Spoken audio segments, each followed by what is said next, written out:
Depression किस बात का है? क्यों डर रहे हो? तुम्हारा पाप तुम्हें डरा रहा है। तुम बिल्कुल खुला बच्चा मानो ना, ये तुम्हारे आचरणों का फल तुम्हें प्राप्त हो रहा है और कोई नहीं है। कोई डिप्रेशन किस बात का डिप्रेशन? जिस मन को हमें सच्चिदानंद चिंतन में लगाना चाहिए, उस मन को हमने गलत चिंतन में लगाया।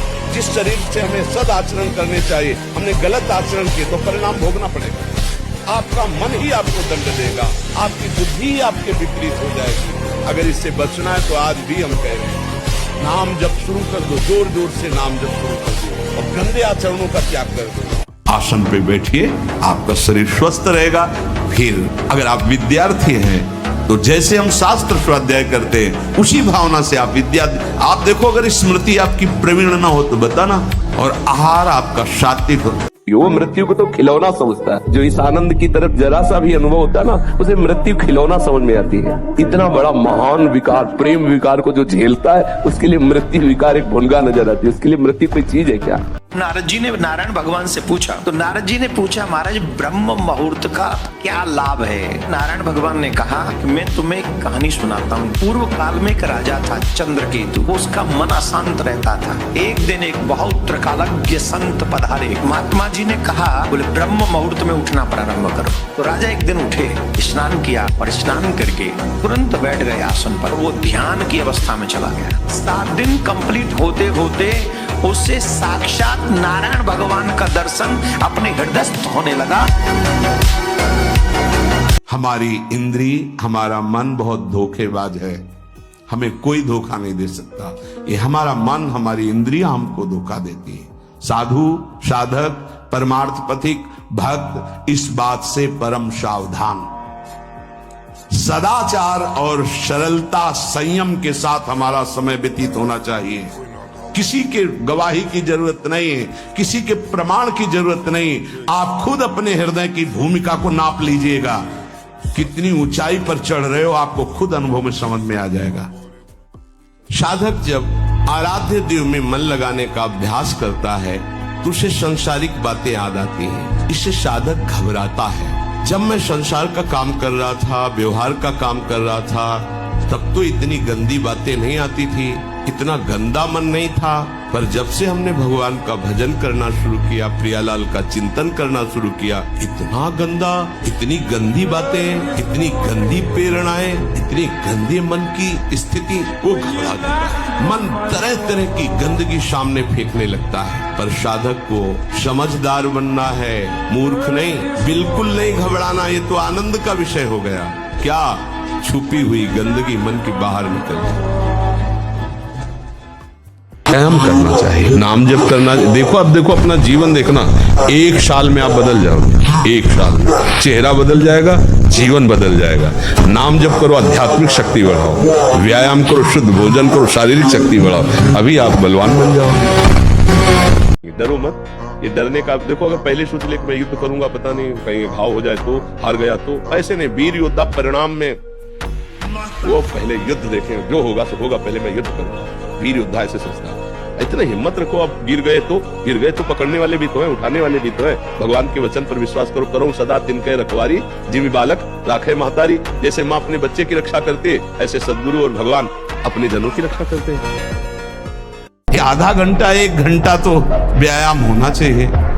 ये व्यायाम जरूरी है। गृहस्थ हो या विरक्त, आधा घंटा व्यायाम। मोटरसाइकिल भी जब चलाते हैं ना लोग, तो पहले रेस में डालते हैं, नहीं एकदम धुआं करके रेस में, फिर वो एकदम गरम। जब तुम भी रेस में डालो, सुबह उठ के 2 बजे उठे, छत में चले गए 3 बजे तक, दंड बैठक, व्यायाम, प्राणायाम करके एकदम फुर्सत पाए, सत्संग में ऐसे बैठे।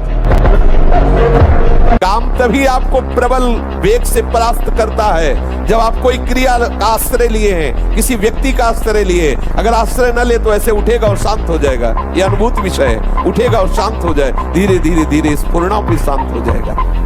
हम क्या करते हैं, कोई न कोई क्रिया, कोई न कोई दृश्य, कोई न कोई व्यक्ति, कोई न कोई शरीर आश्रय ऐसा लिए हुए हैं जिससे मन हमको विवश कर देता है, और वैसी चेष्टा उस व्यक्ति के पास पहुंचा देना, वैसा दर्शन, वैसी बात बन, मन फिर हमारे अधीन नहीं, फिर हमें मन के अधीन होना पड़ता है। यही भूल है कि ये कर सकते, हम नहीं कर। क्यों नहीं हम कर सकते?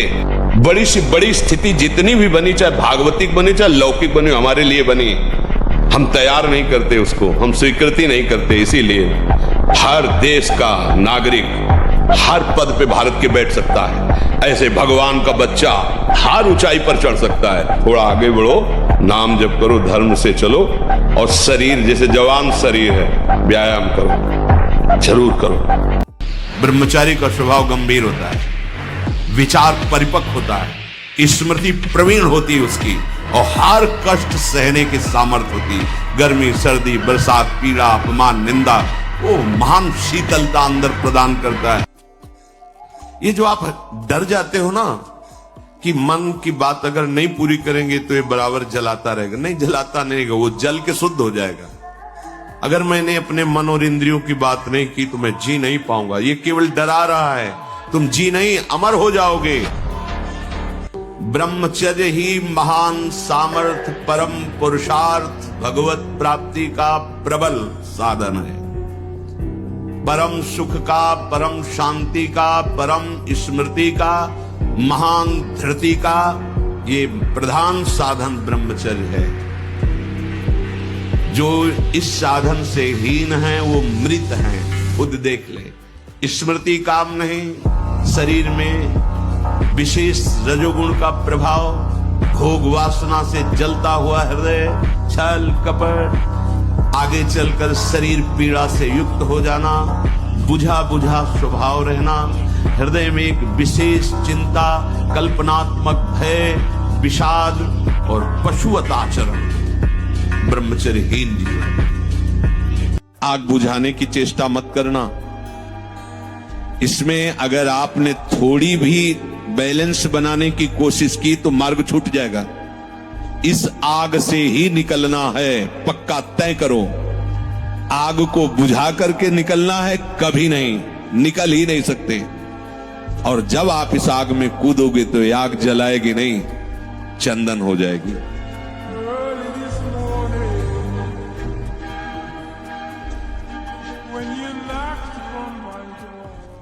पहले भोजन सुधारो। आपका भोजन सात्विक होना चाहिए, पवित्र होना चाहिए और धर्म के द्वारा कमाए हुए धन से होना चाहिए। दूसरा, आप अपनी नींद सुधारो। नींद में 6 घंटे सोने को होने चाहिए।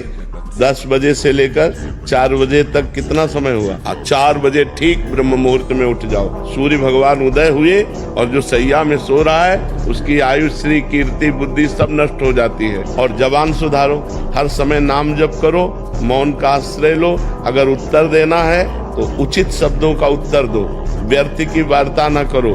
जब हमारी एक एक इंद्री पवित्र हो जाएगी तब हमारा मन भगवान में लगने लगेगा। यदि संत पुरुषों का संग मिल जाए तो किसका नहीं उपकार हो जाएगा, अर्थात किसका नहीं मंगल हो जाएगा, अर्थात सबका हो जाएगा। क्योंकि संत पुरुषों के संग से बुद्धि की मूर्खता का अपहरण होता है, जड़ता का अपहरण होता है। सत्संग से वाणी में सत्य का संचार होता है। सत्संग से सबको सम्मान देना आता है। सत्संग पाप को दूर करता है। सत्संग चित्त को आह्लादित करता है, क्योंकि चित्त से वो प्रभु का चिंतन करता है और समस्त दिशाओं में कीर्ति फैल जाती है सत्संगी महापुरुष की। इसलिए धन्य है जिसको सत्संग प्राप्त हो गया। जब हम ब्रह्मचर्य से रहते हैं, भजन करते हैं, मान लो गृहस्थी में भगवान कश्यप जी 10,000 वर्ष तक ब्रह्मचर्य रहे। फिर उन्होंने माता विनता की गर्भ में, जानते हो कौन पैदा हो? भगवान गरुड़ जी पैदा हो। कितने बलशाली, भगवान के वाहन, पूरे विश्व ब्रह्मांड को अपने एक पंखे में रख के उड़ सकते हैं। 10,000 वर्ष भजन किया, गरुड़ जी पैदा। जी अगर कोई कह दे जाओ कृपा हो जाएगी तो कृपा नहीं होती। अच्छा नहीं होना, हम हाथ धर दे, अगर ऐसे कृपा हो जाए तो हम हाथ रख दे भाई। काहे को हम बोले हो तुम सुनो, कुछ नहीं होने का। अब हम कह रहे जाओ राधा राधा जपो कृपा हो जाएगी। अब जपो राधा राधा।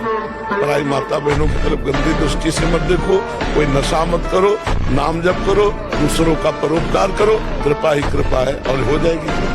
हमने 2 को देखा है। कानपुर में एक नामी पहलवान थे, मांस भक्षण करते, जो गांव का एक आदमी जो केवल दूध घी खाता था, वो उनसे सवाल थे शरीर में। देर न लगा, 5 मिनट में पछाड़ दिया तो रो रहे थे बैठकर। हमें लगता है अगर ब्रह्मचारी रहा जाए तो संकल्प से जो बल प्रकट होगा किसी को परास्त कर सकते हैं। आने वाली युवा पीढ़ी गर्लफ्रेंड बनावे, बॉयफ्रेंड बनावे, जहर जैसे व्यसन करे, गंदे आचरण करे, भगवान पर श्रद्धा करे तो नरक जाओ, दुर्गति भोगो।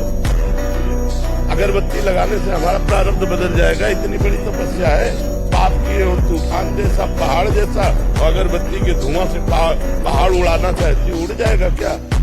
पाप करते समय सोचते हैं भ्रूण हत्या, गर्भ हत्या, बलात्कार, चोरी चोरी, नाना प्रकार के पाप करोगे। जब वो फलीभूत होंगे तब श्रद्धा करो भगवान पे, अश्रद्धा करो, भोगना पड़ेगा तुम्हें। अगरबत्ती लगाओ चाहे धूप बत्ती लगाओ, अवश्य में भोक्तव्यम कृतम कर्म शुभाशुभम। समझ में आ रहा है? देखो, जब आप लोग अपनी जीवनी शक्ति का नाश करते हो तो सबसे पहला प्रभाव उसका स्मृति पे पड़ता है, दूसरा प्रभाव मन पे पड़ता है। ब्रह्मचर्य, प्राण और मन तीनों एक कतारतम है। और जब ब्रह्मचर्य, ऐसा कैसे हो सकता है? बल है ना, अध्यात्म बल, शारीरिक बल की बात नहीं कहते। ऐसा कैसे हो सकता है? यदि एक बार ऐसा हुआ तो 1000 बार मैं प्रयास करूंगा और इस पर विजय। वो मतलब जिद्दी स्वभाव, एक निष्ठा उसी से आती है, उसी से।